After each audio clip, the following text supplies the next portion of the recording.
Hey everybody, it's Jeremy.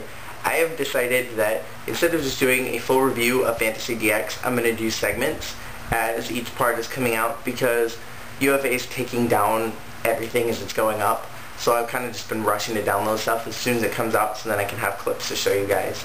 So today I'm going to be talking about two of the Fantasy DX songs, and those two are going to be Fantasy ga Hajimaru and I'm Lucky Girl.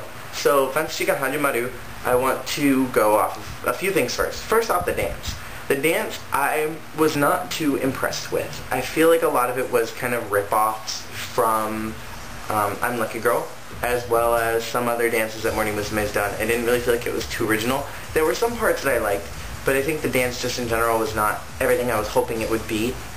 I think I was expecting it to be maybe a little more intense, and I wonder if maybe they tuned it down a little bit because they have the 9th gen, and while Riho has shown that she can dance very maturely, I think the other members are not necessarily at that point yet, so I think maybe they toned it down a little bit to suit the 9th gen members.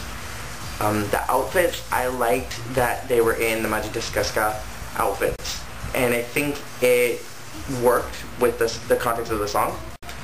In my head, I kind of saw something very similar to like the winter concert of I'm Lucky Girl, because it kind of just has this like princess locked up in a tower feel to the whole song, and so I really would have liked to have seen Sayumi in like a big flowy dress and like everybody in super ridiculous costumes, kind of like they did for the winter concert, because I like that style and I think it suits the song better. I think it just suits all of the Fantasy DX songs in general, but that's just me. But I did like that they used the Majideskaska outfits, and I think it worked with the context of the song. I think it could have been better, but I liked it. I was really impressed with Sayu, mostly because she is the center.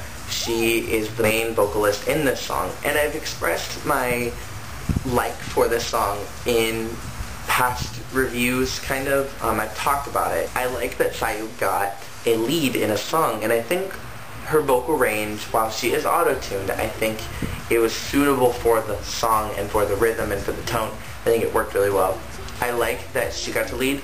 I also like that Ai-chan got to lead, and usually I kind of get a little bit angry at the fact that she gets to lead so many songs, but I like that it was a duo between the two of them, because they usually don't get, I don't think they've ever done duets before on any kind of songs or done any kind of duos before. It's usually Ai-chan and Reina. Speaking of Reina, I was a little bit more impressed with her in this particular concert, as well as this performance. There was just, the part that she sang, she seemed a little bit more controlled, and what I mean by this, and I don't mean to offend any of you Reina fans out there, but I feel like since Single Daisen-shu, she's kind of turned her character from here to here, and I can't really describe what that looks like, but in the concert that Junjun and Linlin were first in, I really liked Reina's voice, and I think she sounded very sweet and natural and right. As soon as Single Daisen-shu came out, she kind of had this super whiny kind of tone, which has progressed through each of the singles as well as into the concerts. But that doesn't really seem like that's her character, it just seems like it's her stage presence. And in this particular performance, I feel like she toned it down a little bit and kind of went to that sweeter feel, and so I liked Reina a lot in this song, and maybe that's because she didn't have too many lines, and I think I like members when they don't have as many lines because they kind of shine and stand out more.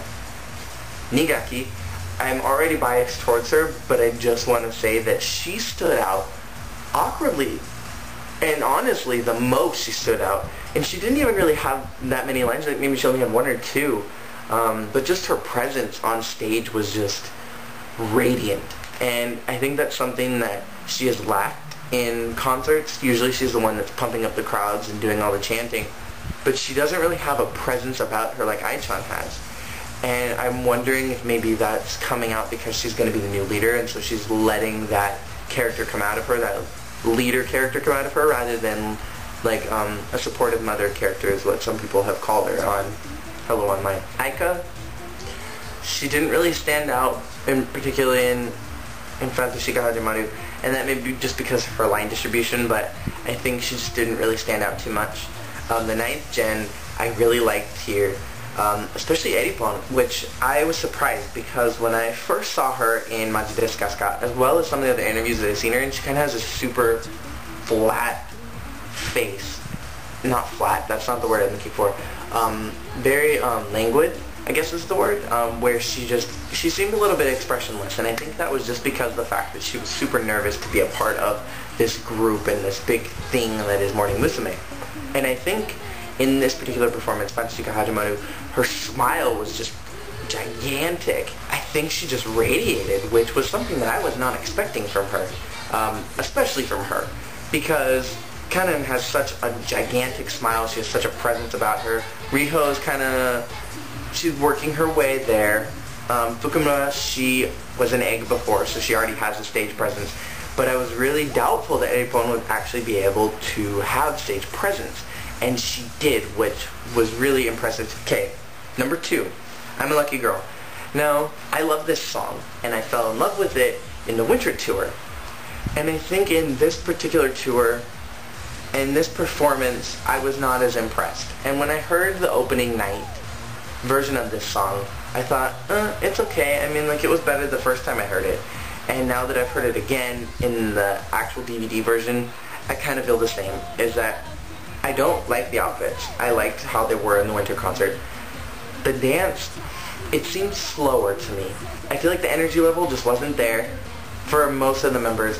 I think with Gaki, Ai-chan, and Sayu, the 3 of them had tons of energy and they brought so much presence to the stage, and I liked that. One thing I did want to say, and I really want to touch on this, and I want to make it very, very clear how impressed I was with Sayumi, because in Fantastica Hajimaru, she was auto-tuned, and in most of the songs she's coming in, she's auto-tuned. This particular time, she wasn't auto-tuned, and I feel like she controlled her voice really, really well, in the aspect that it's usually shaky and it goes all over the place, and she is trying really hard to control it. And I think in this particular performance, she really controlled her voice in a way that I haven't seen Sayu ever do. And if any of you guys agree, I would love to hear your opinions on that. Reina also sounded a lot more controlled, and I talked about that for Fantastica Hajimaru. Aika really disappointed me, and I really want to like Aika. In Engal Yes Nude and in Kanashimi Twilight, I liked her voice, I liked her presence. In Sexy 8 Beat, she was okay. She impressed me to an extent. It wasn't gonna like, oh my gosh, she was so good. And I think her voice has been fading in the background so much to the extent that I don't really even notice her voice anymore. And I think that's a little bit tragic because I want to like her, and I know that a lot of people want to like her, but she doesn't really have a presence yet, and I think she's working on that. But then her voice is kind of just going down, and I hate to say that, and I know there are a lot of really big Aika fans out there, and like I said, I really want to love her, but I'm just not impressed with how she keeps coming off, and I'm really hoping that she'll be able to pull out of that soon, because I really want to like her, and I don't want her to fall to the bottom of my list of Morning Musume members. But anyway, that is the review of those 2 songs, and as soon as more come out, I'll be reviewing those as well. The ones that I'm excited about, at least. Once everything's out, and I've talked about the big ones that I really wanted to cover, then I will just go through and I will just do a big review of the whole thing. But for right now, I just want to cover bits and pieces that I was really impressed / looking forward to. So I would love to hear your comments on the concert, on these 2 performances. Let me know, put them in the comments below, and I'll talk to you guys later.